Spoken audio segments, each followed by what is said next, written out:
할렐루야.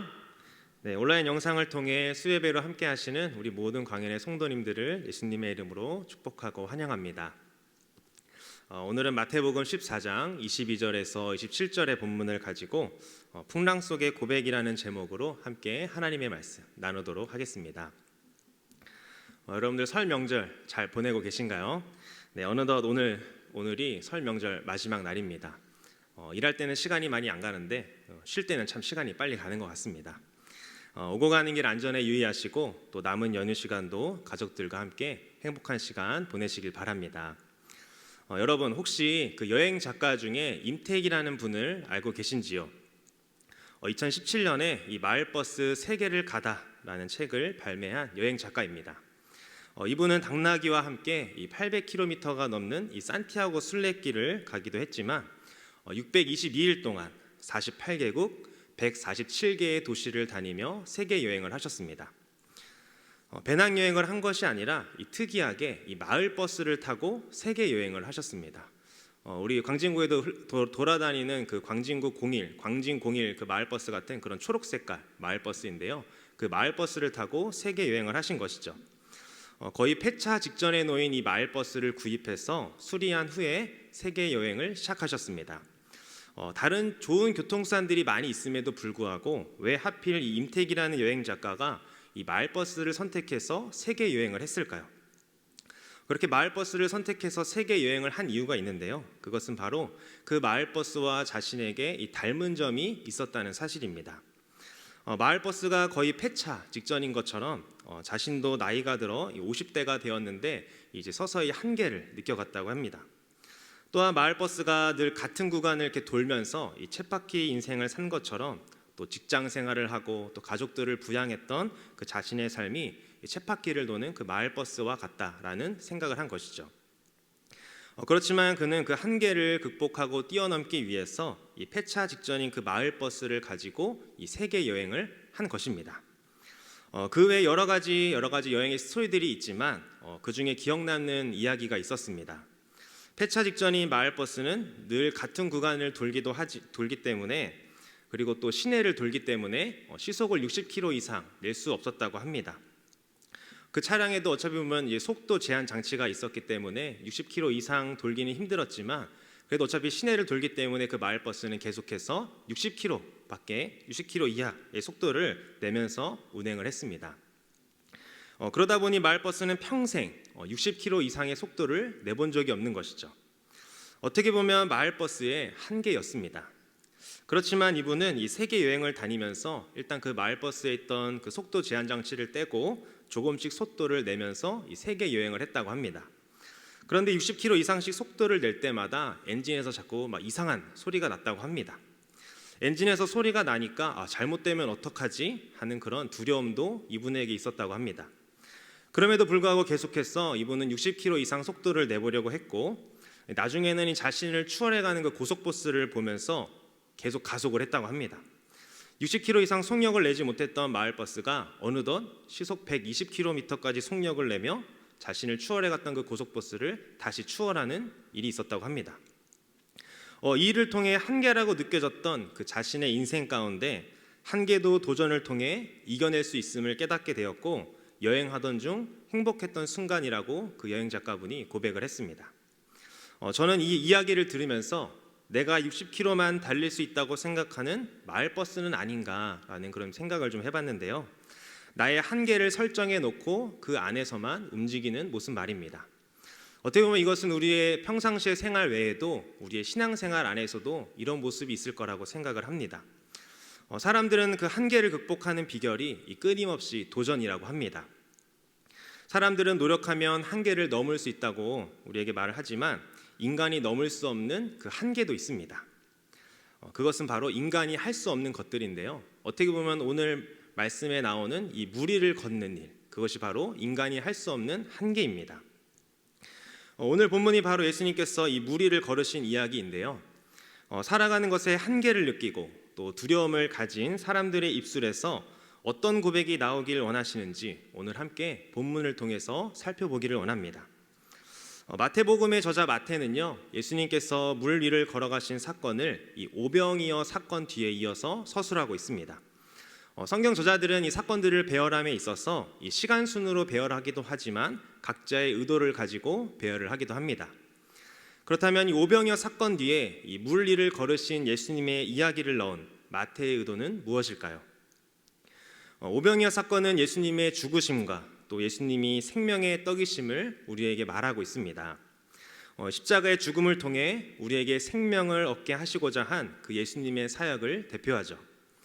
예수님의 사역을 대표하는 사건은 신약뿐만 아니라 구약에서도 나와 있습니다.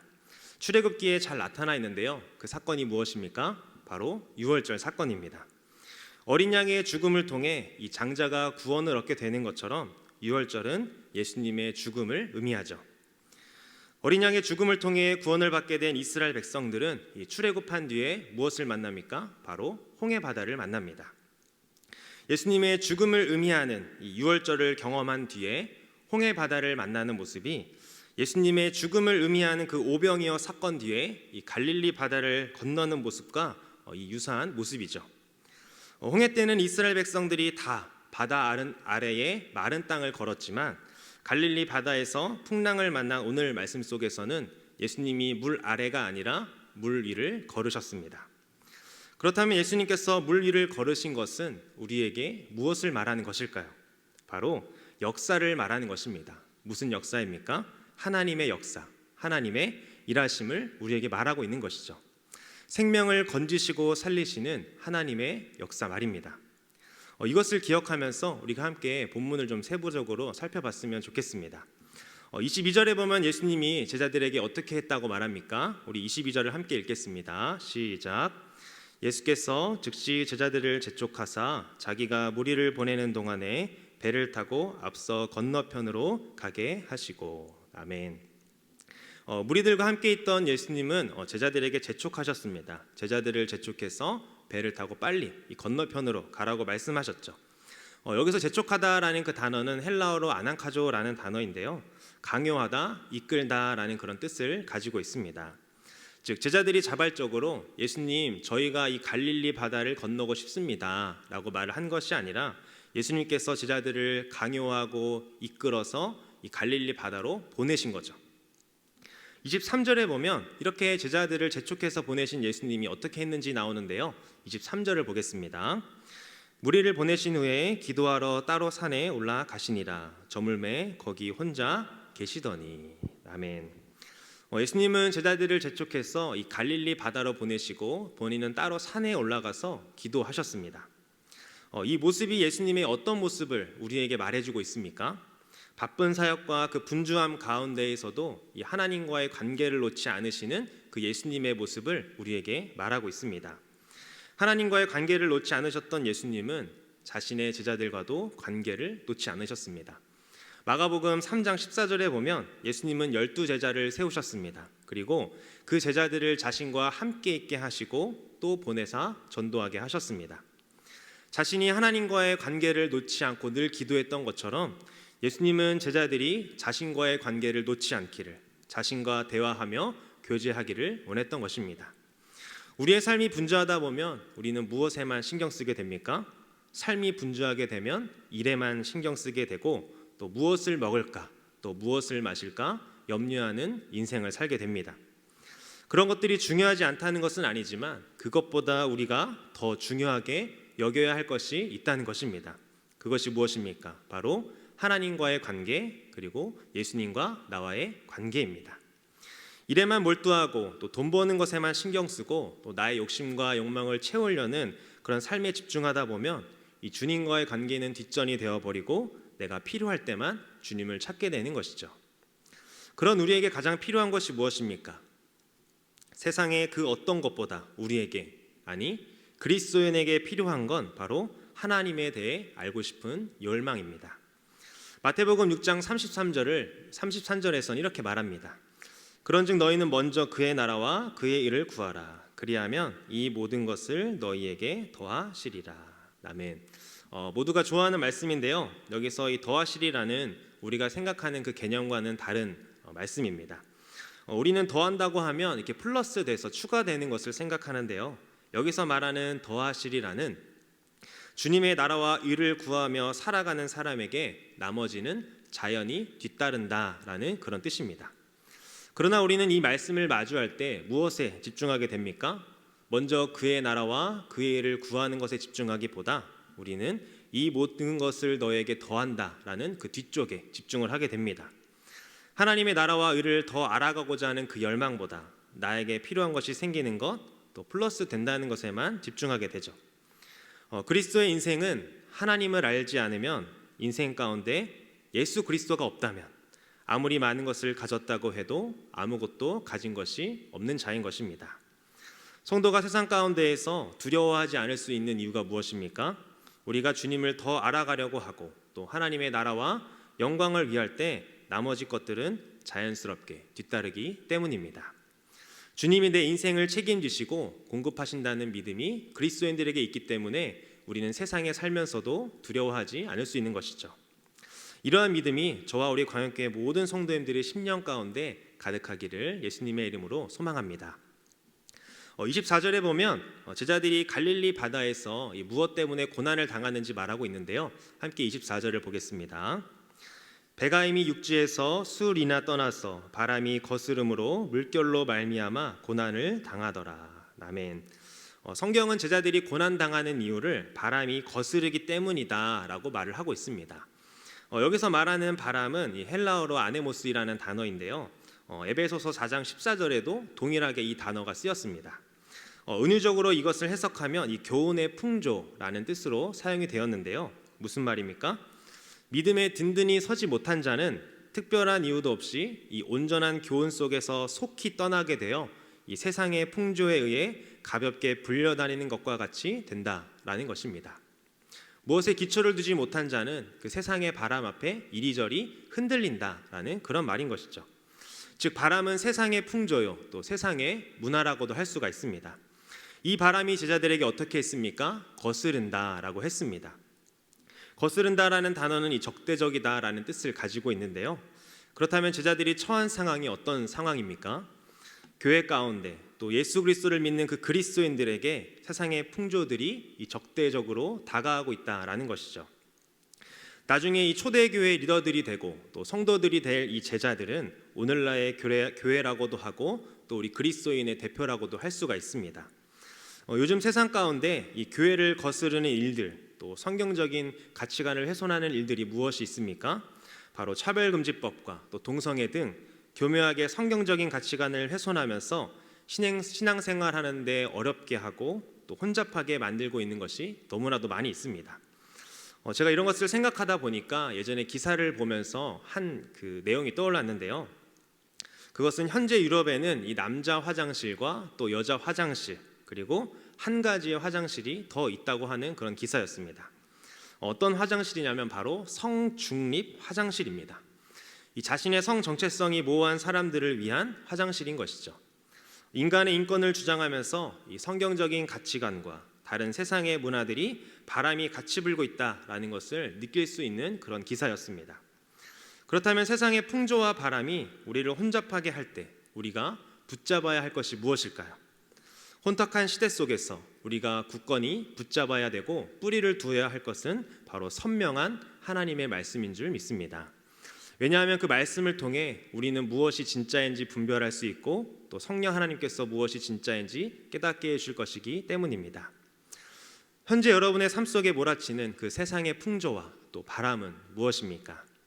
사탄은 늘 우리에게 이 눈에 보이는 것들이 우리를 책임져 줄 수 있는 것처럼 우리를 유혹하고 우리에게 거짓말로 조롱을 합니다. 세상의 풍조와 바람도 그렇지 않습니까?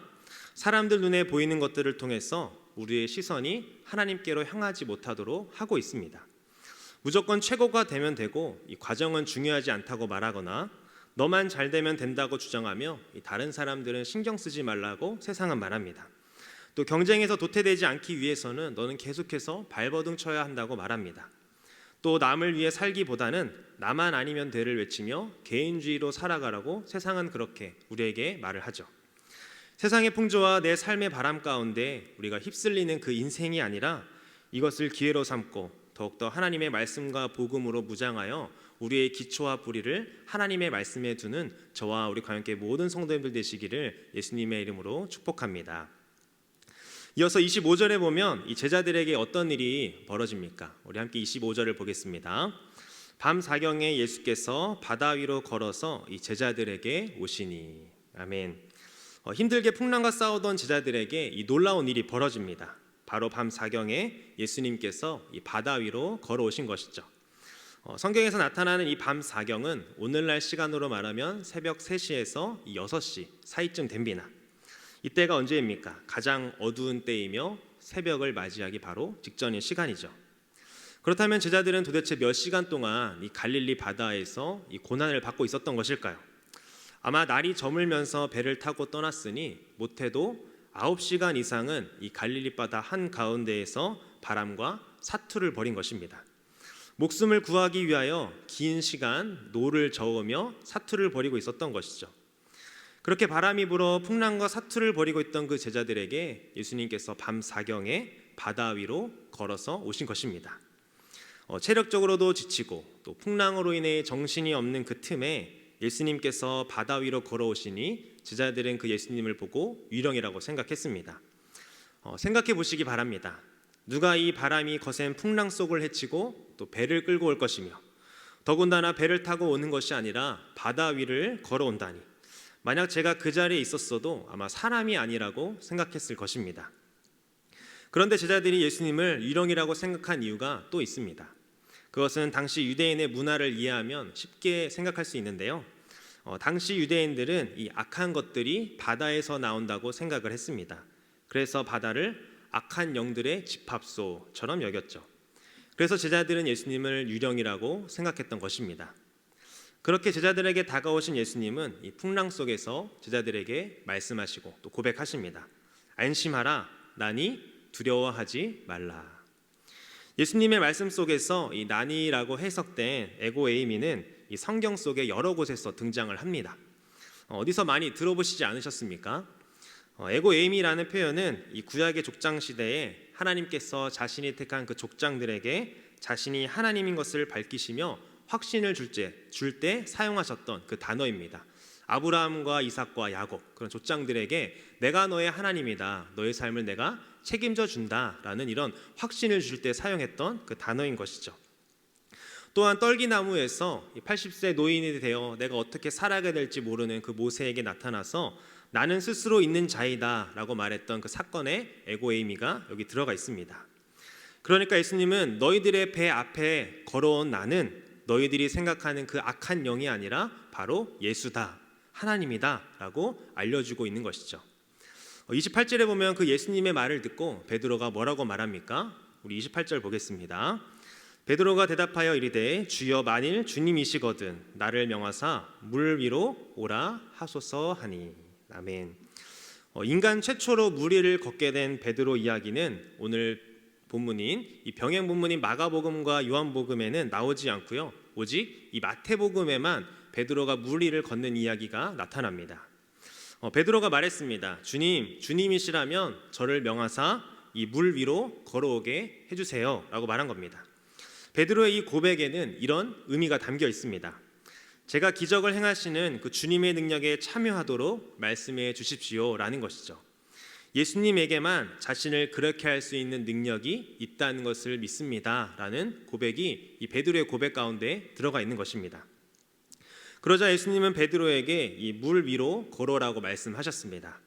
베드로는 예수님의 말씀에 배에서 내려 이 풍랑이 일고 있는 그 바다 가운데 발을 내딛게 됩니다. 그리고 물 위를 조금씩 걸어갔습니다. 아마 짧은 거리였겠지만 베드로에게는 어떻게 보면 엄청난 믿음의 한 걸음 한 걸음이었습니다. 그런데 베드로는 물 위를 걸어가다가 이 주변의 바람을 보자 무서워하고 또 발이 빠지게 되었습니다. 베드로가 물에 빠지게 된 원인이 무엇입니까? 처음에는 예수님을 바라보고 믿음의 한 걸음을 내딛었지만 그 이후에 세상의 풍조인 바람을 보자 무서워 발이 빠지게 된 것입니다. 예수님을 바라본 것이 아니라 그 세상의 풍조를 바라본 것이죠. 예수님의 가능케 하시는 그 능력보다 자신의 위험한 상황을 생각하니 베드로의 발이 물에 빠지게 된 것입니다. 베드로의 모습을 보면 우리의 모습과 닮아 있습니다. 어떻게 닮아 있습니까?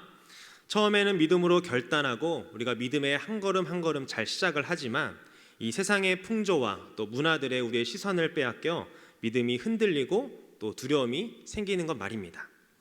베드로도 예수님을 신뢰하는 동안 물 위를 걸었지만 세상의 상황이 끼어들어 그 베드로 마음 가운데 중심을 차지하자 그의 믿음이 두려움으로 바뀌게 된 것이죠.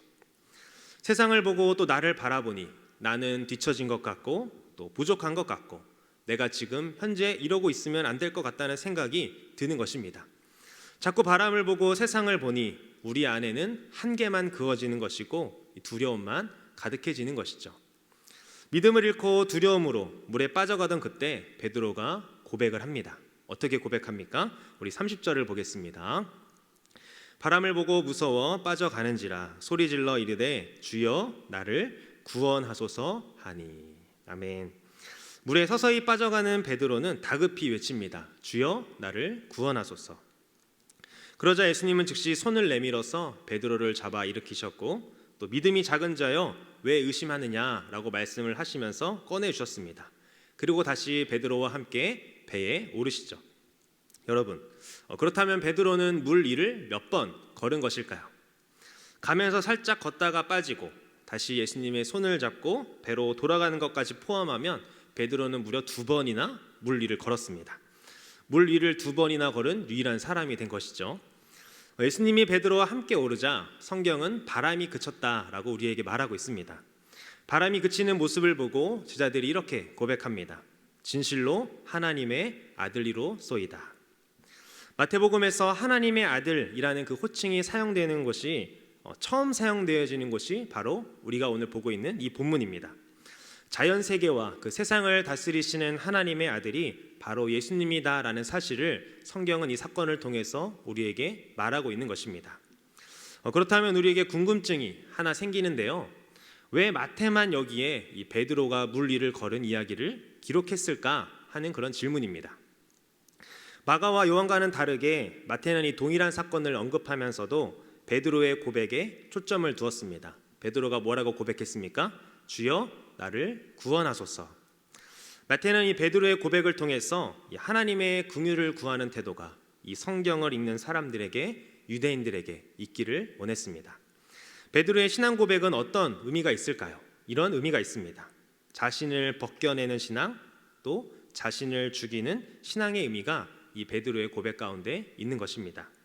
주님의 은혜가 아니면, 주님이 도와주지 않으면 발이 빠져가는 그 물속에서 살 수 없다라고 고백하는 것입니다. 인간이 예수님께 드릴 수 있는 가장 지혜로운 고백은 주여 나를 구원하소서, 주여 나를 긍휼히 여겨주소서라는 고백인 줄 믿습니다. 31절에 보면 예수님은 그런 베드로에게 어떤 평가를 내리십니까? 우리 31절을 보겠습니다. 예수께서 즉시 손을 내밀어 그를 붙잡으시며 이르시되 믿음이 작은 자여 왜 의심하였느냐 하시고. 아멘. 예수님은 물에 빠져가는 그 베드로에게 손을 잡아 꺼내시면서 믿음이 작은 자여 왜 의심하였느냐라고 말씀을 하셨습니다. 베드로가 물에 빠져가면서 고백한 나를 구원하소서라는 그 고백이 예수님이 보시기에는 이 베드로의 그 믿음이 작은 고백이라는 것이죠.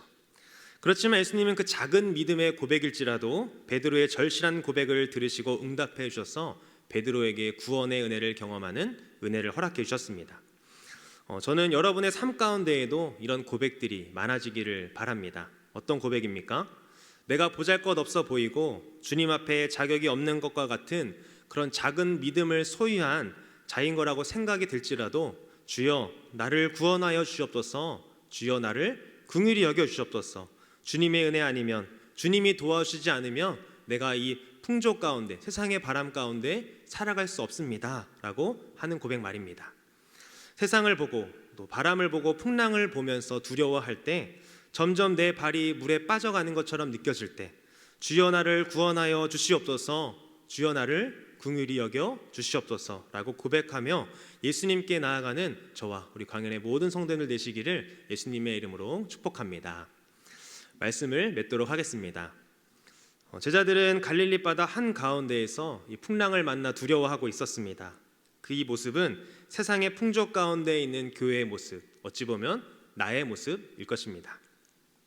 우리의 시선이 세상의 바람을 향해 있기에 두려움에 휩싸인 것이죠. 위기와도 같은 상황 속에서, 코로나와 같은 이런 위기와도 같은 상황 속에서 우리가 더 붙잡아야 할 것은 혼탁한 세상의 말들이 아니라 진리이시고 또 밝히 빛나는 하나님의 말씀인 줄 믿습니다. 내 인생의 풍랑들 속에서, 또 코로나 시대 속에서 더욱더 하나님의 말씀을 붙잡고 승리하는 저와 여러분 되기를 소망합니다. 마태는 예수님의 말씀과 또 베드로의 고백을 통해서 하나님의 긍휼을 구하는 태도가 우리의 삶 가운데 있기를 바랬습니다. 풍랑 가운데에는 우리에게 필요한 것은 적은 믿음이지만 어떻게 보면 작은 믿음일지라도 주여 나를 구원하여 주시옵소서, 주여 나를 긍휼히 여겨 주시옵소서라는 고백인 것입니다. 그럴 때 우리가 주님과 함께 배에 오를 수 있는 것입니다. 현재 여러분들이 맞이하고 있는 그 바람과 풍조는 무엇입니까? 나를 물속으로 들어가게 만드는 것들은 무엇입니까?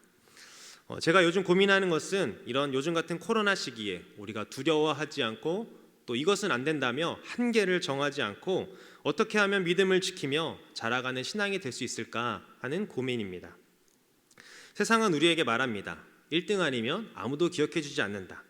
남들보다 뛰어나지 않으면 성공할 수 없다. 최고가 아니면 아무것도 아니다. 동성애도 인권이다.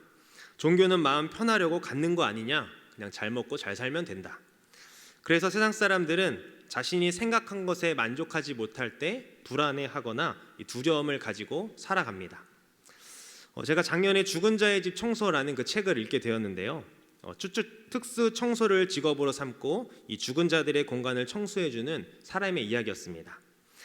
그분이 이제 의뢰를 받고 이 자살한 사람의 집에 청소를 해주러 갔습니다. 그런데 그 집은 이상할이 많지 모든 것이 정리가 잘 되어 있었다고 합니다.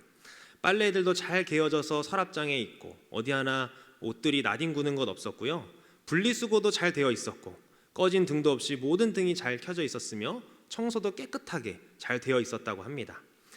누가 봐도 이 사람이 자살 거라는 생각이 들지 않을 정도로 누가 봐도 앞으로 계속 살 것처럼 그 집이 다 깨끗하게 정리되어 있었다고 합니다.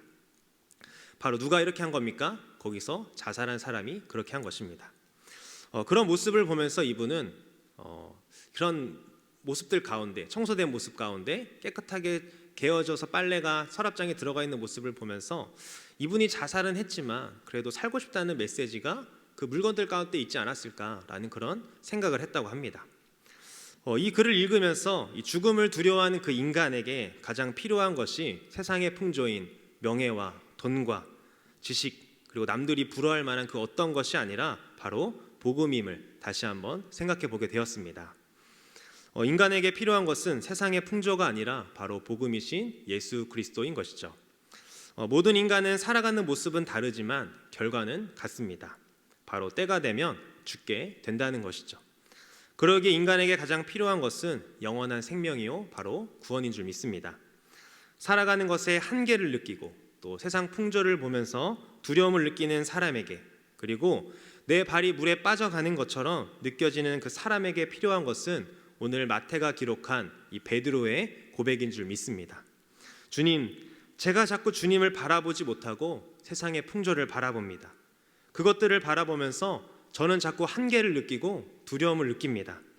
발이 물에 빠져가는 상황 속에서 주님의 은혜가 없이는, 주님의 도우심 없이는, 주님의 긍휼하심 없이는 살아갈 수 없는 존재가 바로 나입니다. 주님, 나를 구원하여 주시옵소서. 내 껍데기와 나의 옛 사람은 죽이고 오직 예수 그리스도의 생명으로 살아가는 인생이 되게 하여 주시옵소서. 주님과 함께 무리를 걸어가는 은혜를 나에게 허락하여 주시옵소서라고 이렇게 늘 매일의 삶 가운데 고백하며 나아가는 저와 우리 광양교회 모든 성도님들 되시기를 예수님의 이름으로 간절히 축원합니다. 아멘.